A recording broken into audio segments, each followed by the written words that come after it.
الحمد لله الذي رفع السماء بغير عماد وبسط الأرض فراشا وخلق لها الأوتاد اما بعد۔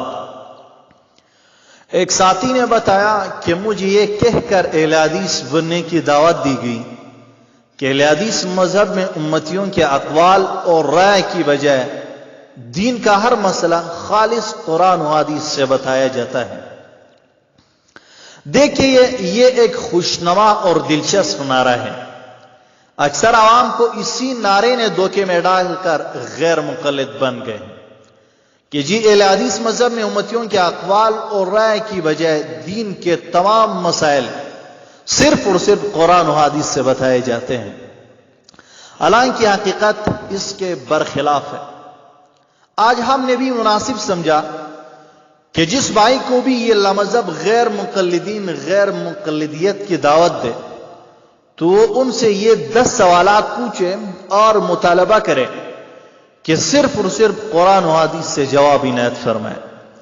انشاءاللہ 5 منٹ کے اندر ہی پتہ چل جائے گا کہ کیا واقعی اہل حدیث حضرات تمام مسائل کا حل خالص قرآن و حدیث سے بتا سکتے ہیں یا امتیوں کے اقوال کی طرف بھی بھاگتے ہیں۔ پہلا سوال، کیا بیوی اور شوہر میں سے ایک کا دوسرے کو خون دینا جائز ہے کیا نہیں؟ دینے کی صورت میں نکاح ٹوٹے گا تو نہیں؟ صرف اور صرف قرآن و حدیث سے جواب عنایت فرما کر ہمیں مشکور و ممنون بنائے۔ دوسرا سوال، ہم تو کتب فقہ میں نجاست کی 2 قسمیں پڑھ چکے ہیں، نجاست خفیفہ اور نجاست غلیظہ۔ اب سوال یہ ہے کہ مذکورہ 2 قسمیں صحیح ہیں یا غلط؟ بہر صورت قرآن یا حدیث سے صحیح صریح غیر معارض سے جواب عنایت فرمائے۔ تیسرا سوال، اور وہ قول فعل یا تقریر جو رسول اللہ صلی اللہ علیہ وسلم کی طرف منسوب ہو حدیث کہلاتی ہے؟ حدیث کی یہ تعریف قرآن مجید کی آیات مبارکہ یا رسول اللہ صلی اللہ علیہ وسلم کی کسی صحیح صریح حدیث سے بتائیں۔ چوتھا سوال، امت کو سنت پر چلنے کا حکم ہے یا حدیث پر چلنے کا؟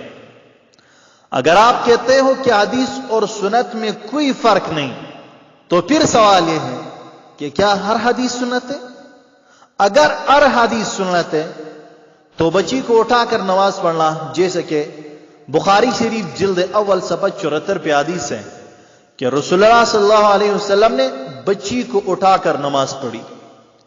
اسی طرح بیت المقدس کی جانب نماز پڑھنا، جیسے کہ احادیث سے ثابت ہے کہ آپ علیہ السلام نے 1 سال سے زائد عرصہ بیت المقدس کی طرف نماز پڑھی۔ اسی طرح بخاری شریف صفحہ 56 پہ حدیث ہے کہ آپ علیہ السلام نے جوتے پہن کر نماز پڑھی۔ اب یہ تمام چیزیں حدیث میں تو آ گئی، لیکن آپ کا ان پر عمل نہیں، آخر کیوں؟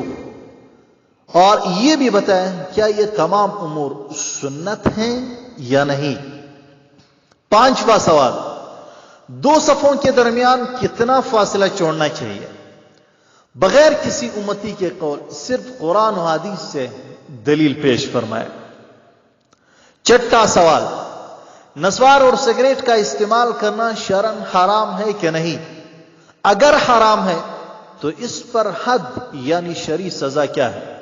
اس کو استعمال کرنے والے آدمی پر کتنے کوڑے لگیں گے؟ برائے مہربانی صرف اور صرف قرآن و حدیث سے جواب دے۔ 7واں سوال، ایک عورت انتقال کر گئی، اس کے پیٹ میں بچہ ہے اور معلوم ہوتا ہے کہ وہ زندہ ہے، کیا عورت کا پیٹ چاک کر کے بچہ نکال لینے کی اجازت قرآن و حدیث میں ہے یا نہیں؟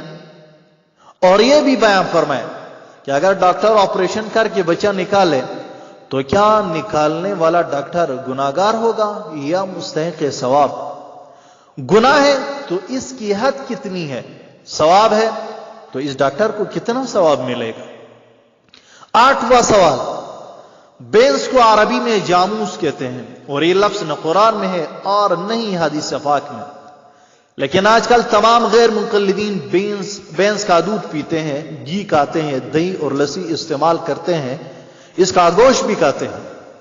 ہمارا مطالبہ یہ ہے کہ بینس کی علت و حرمت پر قرآن کی کوئی آیات صریح یا صحیح صریح حدیث پیش فرمائے، لیکن یاد رکھیں اونٹ اور گائے وغیرہ پر قیاس نہ کریں، کیونکہ قیاس آپ کے نزدیک حرام اور کار شیطان ہے۔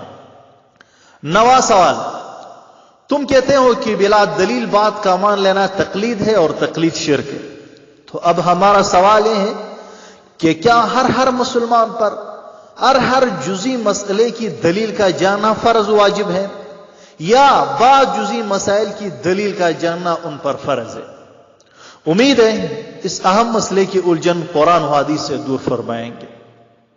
10واں سوال، اگر کوئی شخص جہاز میں نماز پڑھے، اگر کوئی شخص ہوائی جہاز میں نماز پڑھے تو اس کی نماز ہوگی یا نہیں؟